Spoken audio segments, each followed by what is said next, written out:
Les gens maintenant recherchent des prières compliquées. Si tu dis frère, prie comme ça. Ah, pasteur, kakango. Ils veulent des prières. Psaume 1, combiné à psaume 19, combiné à psaume 40. Ça fait une bombe spirituelle. Mensonge. Les gens là qui vous enseignent des psaumes comme si c'est la magie. Mensonge. Il n'y a pas de magie dans les psaumes. Frère, si tu veux vivre Dieu, crains-le, crains-le, crains-le.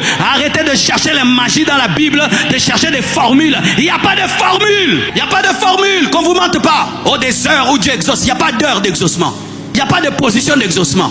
Il n'y a pas un psaume, quand tu le récites, Dieu devient faible. Non, Dieu est faible face à la foi et face à l'obéissance. Dieu est faible face à la foi et l'obéissance. Vous êtes en train de travailler les psaumes pour prophétiser, travailler les psaumes pour des choses. Vous êtes entré dans l'occultisme.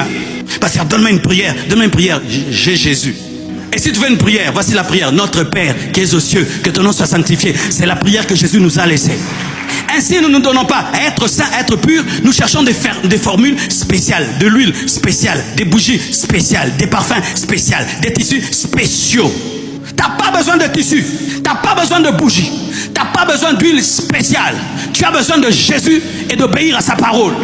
Tu n'as pas besoin que je te donne encore une prière en voice que tu entendras. Tu n'as pas besoin de ma prière en voice. Tu as besoin de connaître Jésus et d'obéir à sa parole. Et tu risques seulement de demander seulement, papa, cette année change ma vie. Une grande prière. Seigneur, étant mes limites, une grande prière. Voici une prière que j'ai faite, qui est devenue terrible dans ma vie. Seigneur, dirige-moi consciemment et inconsciemment. Cette prière est grave, hein? Consciemment et inconsciemment. C'est-à-dire, même quand je ne sais pas que je me retrouve dans ta volonté. C'est-à-dire que j'ai envie d'aller boire de l'eau.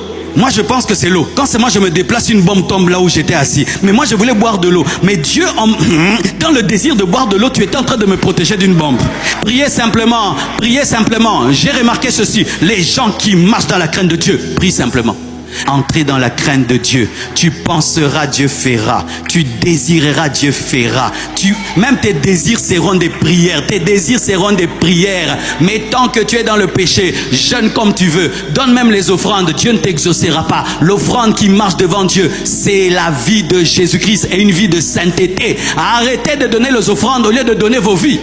Dieu te dit de te séparer du mari d'autrui. Toi tu nous amènes ici une Jeep. On va utiliser la Jeep, mais toi tu iras en enfer.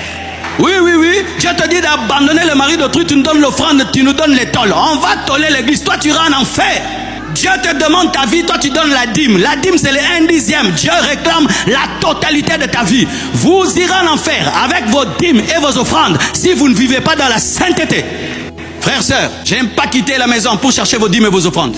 Si après cette prédication, personne va donner la dîme et l'offrande, je m'en fous. Mais si vous donnez vos vies, je suis heureux.